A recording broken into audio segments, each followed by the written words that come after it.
আসসালামু আলাইকুম প্রিয় দর্শক, আমি এনজুয়েল আপনাদের সকলকে জানাই সুস্বাগত।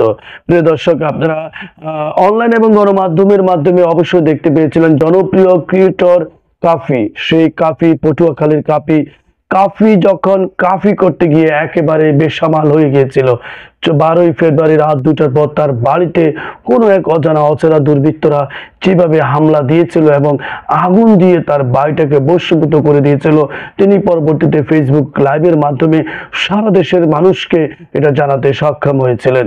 সেই কাফি তিনি 7 দিনের একটি আলটিমেটাম দিয়েছিলেন। তার আলটিমেটামের মধ্যে ছিল যে বিপ্লবী সরকারে ডাকে দিবেন এবং জনগণ অবশ্যই তার এই বিপ্লবী এই ডাকের মধ্যে সাড়া দিবে, সেটাই তিনি প্রত্যাশা করছিলেন। কিন্তু তিনি সেটা থেকে সরে এসেছেন। তার যুক্তি হলো সামনে যেটা 2 দিন পরে 21শে ফেব্রুয়ারি, তাই তিনি এই আন্দোলন সংগ্রামে থাকতে চান না, অর্থাৎ তার বিপ্লবী ডাককে প্রত্যাহার করে তিনি এখন সিআইডির তদন্তের দিকে চেয়ে আছেন এবং তাদের উপর অনেকটা ভরসা করছেন। প্রিয় দর্শক, কাফির বাড়িতে আগুন দেওয়ার এই ঘটনাকে কেন্দ্র করে সামাজিক যোগাযোগ মাধ্যমে ব্যাপক আলোচনা সৃষ্টি হয়েছিল।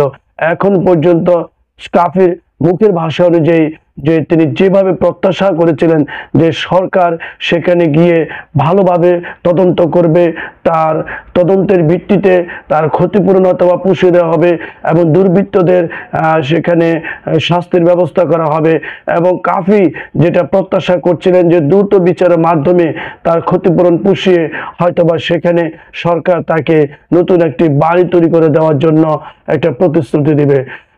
কাফির এই বাড়িতে আগুন লাগার ঘটনার পর সেখানে কিন্তু সেনাবাহিনী হতে শুরু করে সকল প্রশাসন গিয়েছিল।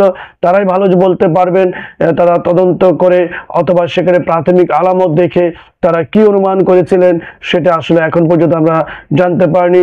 তবে বিভিন্ন জায়গায় বিভিন্ন মতামত রয়েছে যে আগুন আসলে কি দুর্বৃত্তরা এটাকে নস্যাৎ করে দেওয়ার জন্য বা কাফির বিরুদ্ধে সেটাকে ব্যবহার করছে কিনা, এটা প্রশ্নতীত। কারণ বৈষম্য বিরোধী ছাত্র আন্দোলনের সময় যখন কাফির বাড়িতে কিছুই হয়নি, দেশ যখন একটা 7 থেকে 8 মাস চলে যাওয়ার পর অন্তর্বর্তীকালীন সরকারের সময়কালে একটা শান্তি পরিবেশ যখন বিরাজ করছিল, এই মুহূর্তে এসে আওয়ামী লীগের বা এদের বুকে ফাটা এতটা শক্তিশালী হয়ে আছে কিনা যে তারা কাফির বাড়িতে আগুন দিয়ে সেটা ভস্মীভূত করে দিবে, এটাও একটা প্রশ্ন। অনেকে বলছে যে কাফি হয়তো নতুন বাড়ির প্রত্যাশায় হয়তো বা সরকারের পক্ষ থেকে একটা অনুদান নিয়ে সরকার দৃষ্টিগোচর আকর্ষণ করে, অথবা তার কন্টেন্ট ক্রিয়েটর হিসেবে তিনি তার এটা কি বলো ফলোয়ারদেরকে বাড়িয়ে সেখানে কোনো ইনকামের দৃষ্টি আকর্ষণ করছে কিনা, এই ব্যাপারে তিনি এই পদক্ষেপ নিয়ে পিছনে থেকে এই ধরনের প্রত্যাশা অনুযায়ী তিনি তার নিজের বাড়িতে আগুন লাগিয়েছিল কিনা সেটাই বলা বাহুল্য। তবে যাই হোক না কেন, যাই সমালোচনা হোক না কেন, যেটাই ধারণা করা হোক না কেন, সোশ্যাল মাধ্যমে হোক কিংবা সমালোচকদের মাধ্যমে হোক, কিন্তু আগুন লাগিয়ে দেওয়া হয়েছে, এটা সত্য। এবং সেখানে তদন্ত কমিটিরা গিয়েছেন এবং তদন্তের ব্যাপারে তারা প্রতিশ্রুতি দিয়েছেন এবং কাফি 7 দিনের একটা আলটিমেটাম সেখানে দিয়েছিলেন। তিনি বিপ্লবী সরকার ডাক দেওয়ার জন্য সেখানে তিনি একটা 7 দিন আলটিমেটাম জুড়ে দিয়েছিলেন। 12ই ফেব্রুয়ারি রাত 2টার পর আগুন লাগার পর দুর্বৃত্তরা যেখানে তার বাড়িটা পুড়িয়ে দিয়েছিল পটুয়াখালী জেলার সেই কাফি প্রত্যন্ত অঞ্চল থেকে তিনি প্রত্যাশা করেছিলেন সরকার অবশ্যই এটা খুব দ্রুত পদক্ষেপ নেবে এবং সে বাংলাদেশে একজন হিরো বনে যাবে। কিন্তু সেই প্রত্যাশা আর পূরণ হলো না। এখন তিনি 7 দিনের আলটিমেটাম থেকে সরে এসেছেন।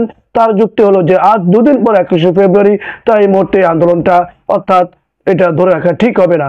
যেহেতু মামলাটি সিআইডির কাছে গিয়েছে, তিনি সেটাকে প্রত্যাশা করছেন। দেখা যাক কাফির এই বাড়ির আগুন লাগার পিছনে কারা জড়িত, উদ্দেশ্য প্রণোদিত কিনা। কাফি নিজেই সেটা সামনে অবশ্যই তার লাইভের মাধ্যমে প্রকাশ করবেন।